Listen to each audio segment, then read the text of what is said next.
Thanks everybody for sticking around. It's still here. I think we have actually one of the most interesting sessions to talk about. Got a great intro with Daryl talking about AI a little bit at the end of that. It's a perfect segue into what we're talking about today. One of the most interesting B to B to C stories in marketing right now, in my opinion. Jennifer, JJ, to your friends and colleagues, for those of the group in the room, since it is such a consumer-focused audience, what is Crowdstrike for people that haven't been introduced yet? Absolutely. So we are a B2B cybersecurity company. Really, very, very simply, it's 3 words. We stop breaches. So we help every organization on the planet, whether it's the largest financial institution down to your 3-person small, medium business, we help everyone stop breaches. And so that's effectively what we do. And so it's not consumer. Today it's not consumer. It's very B2B. But I think that's the most interesting question of all is why is a B2B cybersecurity company advertising in the Super Bowl or sitting on the stage? So maybe I'm asking myself questions. And even in learning more about Crowdstrike, for those of us that have really tried to wrap our head around what AI means from a consumer perspective, how broad your audience is. When you say companies of all sizes, that's literally from Yeti making the coolers all the way through Goldman. Yep. So how does that change the audiences that you're thinking of when you build a B2B2C brand? Yeah, absolutely. So I mean, actually, can we roll the video? We have a video I think will help really understand the essence of what it is we do, because it's really more than just technology. I think this will help frame it. So that's probably pretty unexpected, I would think. You think about technology as it's a box or it's this thing in your network, but that is the essence. I mean, it's Las Vegas too, but that's the essence of what we do for people, is we give them peace of mind. And the fact that it's people and that there's no data points in that spot, it's fascinating. That what jumped out to me immediately for such a complicated subject as cybersecurity, it is the human story that you lead with there. How is that, and I know it's a very active decision for you, but how did you get to that point that you're using people to tell those stories from such a tech background? Well, I mean, in B2B in general, and in particular in our industry in cybersecurity, it's all about people. I think that's one of the biggest misnomers of B2B. You're not selling to a logo, you're not selling to a building, you're selling to people at the end of the day. And in the case of cybersecurity, these are people that have really serious, hard problems. I mean, the whole notion of people getting woken up in the middle of the night, like that's not just this gentleman, that happens all of the time. And it's a joke, but it's a very serious joke that when people take these heads of security roles in companies, it's basically a matter of time until they're fired, because every organization on the planet is getting constantly attacked every single day, multiple times a day. It could be hundreds or thousands. A bank is getting attacked thousands of times in a day, and it's up to these people. At the end of the day, you can have technology to create defenses and protection, and that's part of what we do, but there's a human on the other side of that. There's a human on the other side of the technology. There's a human that we are helping to protect. We're helping them sleep at night, and in essence, it's helping all of us in this room. I mean, we look at where we are in Las Vegas. We had some serious security breaches, if you watch the news, right? MGM was hacked, Caesars was hacked not that long ago, by one of the hacking groups in our Super Bowl ad, actually, which I'll get to in a minute. But everything we have around us there's a layer of protection that it's an invisible layer of protection. The casino, the hotel, the cars, the Super Bowl, the stadium, the broadcast. What if a hacker actually got into the broadcast and was able to take over the broadcast? It's every single thing that you just don't ever think about, and we take it for granted. But in the end, this is a human business. And what is the role of the CMO to help articulate that across an organization that has such a technology focus across the rest of the org? And I think that's one of the things that we as Crowdstrike really do really well, is we've brought a very human element, a consumer element, because again, it's about people, into our brand. I think a lot of B2B brands think you have to be very boring. You have to be very, numbers driven, which there's a place for that in marketing. People are making decisions based on how much it's going to cost and how much value, but in the end, like the gentleman said in the video, there's no amount of money for rebuilding your trust and your credibility, because that's everything. That's everything as a company. That's everything as a brand. Brands don't make it back from these kind of issues. And so it's our job to go out and tell that story. And we are one of the largest cybersecurity companies on the planet, and we think it's our responsibility to bring this conversation to the mainstream, because it should be something that everyone cares about. It's an existential threat to civilization, really. And it's such a massive issue, and knowing that your end users, your end clients range in age, they range in cities, they range in industries. How are you making those decisions on where to tell those stories, which platforms you're using, how you're helping your sales team and everyone else across reaches people? Well, that's a great question. I mean, it's kind of a why are we advertising on the Super Bowl? It's one of the biggest stages to get our story out there in a simple and relatable way. But our target audience is, everyone from college graduates that want to go into a role, so they might go into a kind of first line cybersecurity role in a company and they're young in their 20s, or all the way up to executives. I mean, cybersecurity becomes a critical board level issue if you're going to be on the front page of the Wall Street Journal. So you have everything from recent college grads all the way up through people that are probably in their 50s and 60s and C-suite executives. So we have to have a story that appeals to all of those audiences. So we look at where are we going to go tell that story and how are we going to go build those relationships. And I think the decision, that was a big part of the decision to do a Super Bowl ad in the first place. This is our second year advertising during the game.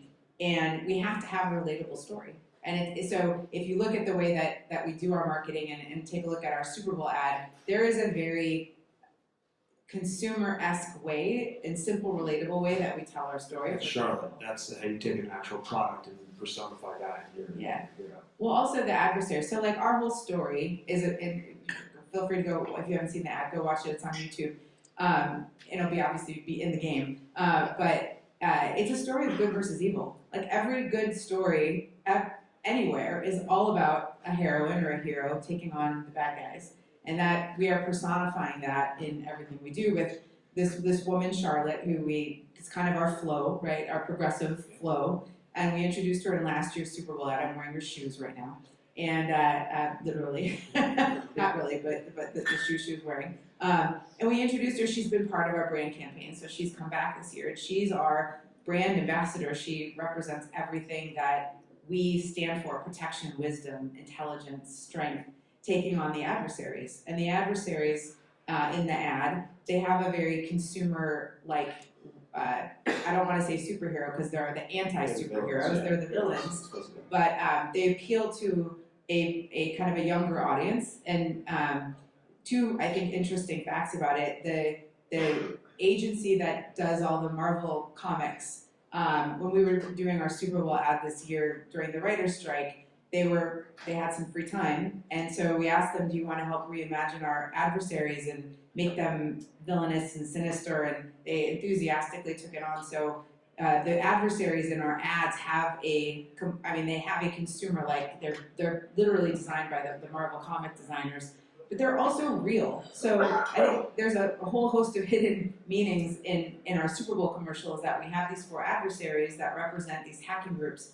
These are actual hacking groups. They're nation states. They represent China and North Korea and Russia. And one of them is called Scattered Spider. We created names and faces and personas to these adversaries. We're the first company that ever did that. So not to get too technical, but when a hacking group will hack, the government or whoever puts out a threat research report will used to give it letters and numbers. So this is threat group A654321. Okay, well that doesn't mean anything to anyone. So very smartly, before I even got to Crowdstrike years ago, we thought we're going to actually create personas because we need to help make this a mainstream problem that people understand. So we started calling them names and giving them personas. So for example, every hacking group from China is a panda, different kind of panda. Everyone from Russia is a bear. Scattered Spider is more, our spiders are e-crime. So Scattered Spider is actually the name. It's a distributed group of a syndicate of hackers. That's why it's called Scattered. And they are the ones behind the MGM hack. This is all public information. I'm not saying is there a risk to creating these personas around the evil actors, the groups that are looking for that attention or that ego in some instances? 100%. So I was telling you the story earlier. It's part of what makes it relatable. But these hackers have, ego is a lot of times outside of financial motivation. Ego is what's behind these hackers' motivations. And in the case of Scattered Spider, these are a lot of young kids actually that are even behind this, which is that's a whole story in and of itself. But Like, can you imagine if you're, an 18-year-old kid and all of a sudden your work is now being personified in a Super Bowl commercial? I mean, so we have to be very mindful of that too, is that we don't go too far on the other side, because and that's why we made a conscious decision to make these adversaries sinister and weak, and obviously Charlotte being good is taking down evil. But we have to watch out for that. And the other thing is we don't want to get a target on our back. So every time if you came in through the Vegas airport, you may have actually seen our wanted posters in the airport. And when you leave, I don't know if they'll still be up, but they were definitely here. I saw them last night. We have wanted posters for all the adversaries. And, we have to watch out for that too, because we don't want a target on our back. Can you imagine if we're a company that our whole mission statement is about stopping breaches? If we got breached, that would be a very bad day for us. And so there's a very clear ethos goes across all the content, all the materials you see. When you think of telling those stories, how does sport become one of those platforms that you're using? Because you're not just doing Super Bowl, obviously the largest top of funnel platform in the world, but you're also using platforms like F1. I love the quote from George, your CEO. We were in F1 before it was cool, before the Netflix documentary, so you have a long history there. How have you made that very conscious decision to get into sports to tell some of those human stories? Yeah, so the F1 story, we actually started working with Mercedes as a customer, right? So we actually, Mercedes is a large customer of ours. They use pretty much our entire platform for protecting Mercedes, the organization, right? Protecting all their data, protecting their networks.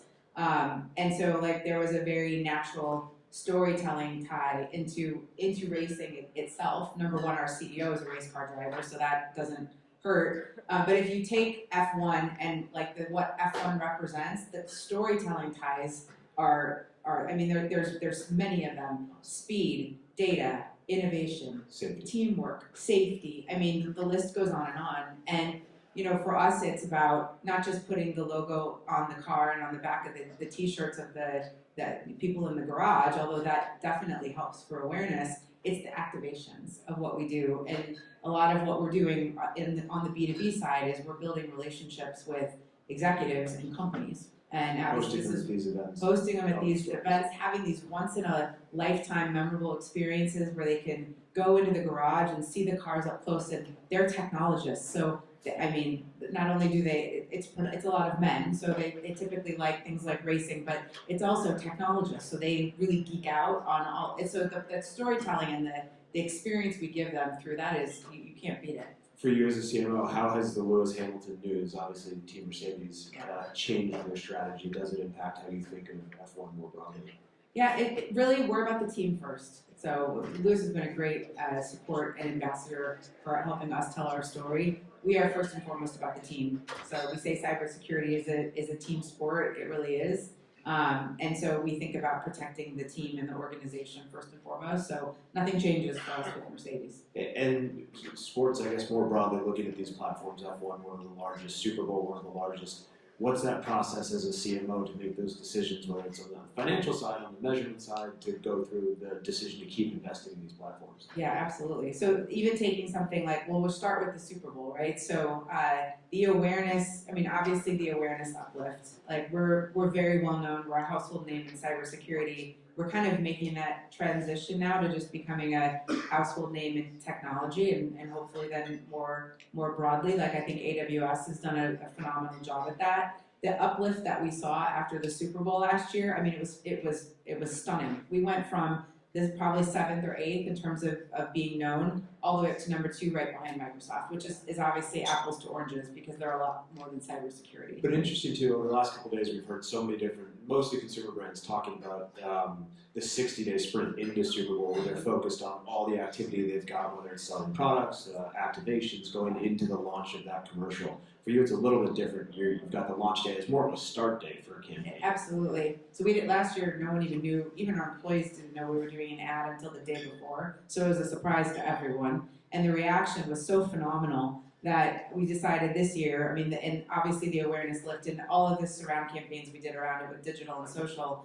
It was such a lift that we wanted to get that going a little bit earlier this year. Get into the conversation. When we can get into a conversation with the major consumer brands, obviously that's good company for us to be in. So we dropped our teaser campaigns last week sometime. We dropped our ad yesterday. And then we'll do social, digital, web broadcasts for the next 3 weeks with this ad, and then we'll use that as kind of a launch pad to start telling our stories, because for the layperson who doesn't know cybersecurity, they see our ad, think it's maybe clever, look, the adversary's entertaining, and if they only take away from it, Crowdstrike stops breaches. So if they think cybersecurity, they think us, that's a win. For people who we sell to also watch the Super Bowl, and they'll understand the more nuanced messaging in our ads, like AI and the adversaries and how we stop breaches. It allows us a launch pad to go start telling these stories, and those are stories that we can tell far into the future. So we really do think about this as the launch of our campaign. And what platforms are you using then to re-engage those individuals after the spot has aired? Yeah, so I mean, for us, it's on social. It's heavy on LinkedIn. Yeah. Actually, social and digital is heavy on LinkedIn. Obviously, we're B2B, so we want to be able to tell a very targeted story to specific organizations, an industry-specific story based on where they work, a persona-based story based on who they are in the organization. So for us, platforms like LinkedIn are 100 times more impactful than something more broad like Instagram. Really? And Reddit, things where there's community forums where you can get conversations going. That's a big social platform. Are you actually actively spending on Reddit, or just engaging on the community side there? Is it more of both? Both. Yeah. Okay. Yeah. And given the scale of all these different platforms you're on, the complexity of the messaging, how are you structuring that internally? Are you using a lot of agencies? Are you outsourcing a lot of that? Where does that fall within your strategy? Today we do a lot of things insourced. That probably will continue to change and evolve as we grow and scale. For example, our internal creative team did all of the concepting and the scripting and everything for the Super Bowl. We had, for those of you if you know Tarsem, he's a very well-known director. He directed the commercial spot, and then we had the special effects agency that works with Marvel do the adversaries, but everything else was pretty much done in-house. And then for digital and web and everything, we do a lot of it in-house today. That's amazing. And I guess just one sort of last overarching topic, your view of the role of the CMO. It's been interesting to hear some parallels to some of the consumer brands, some of the stark differences. Where do you see the role as a CMO evolving more broadly across from both spectrums? Yeah, I think that the role of the CMO has evolved. I can speak for B2B, but I think there's probably parallels to B2C as well, is that there isn't an initiative, a strategic company initiative. There's nothing that doesn't run through the CMO, whether the CMO, kind of quarterbacks it or leads it, or they're a key stakeholder. And I think that's a wonderful thing. It's a wonderful thing because we have a seat at the table like never before. I think it also creates challenges because the expectation is that a CMO is everything to everyone, and it can be everywhere. This person is everywhere all at once and knows and has equal expertise in everything. That becomes really daunting and really hard. It's really challenging, right? We can't be everywhere. So I think it leaves us in a bit of a precarious situation. Any advice you would give just as people look for platforms outside of their comfort level and making a decision to go to an unexpected audience the way you're focused on Super Bowl as a B2B brand?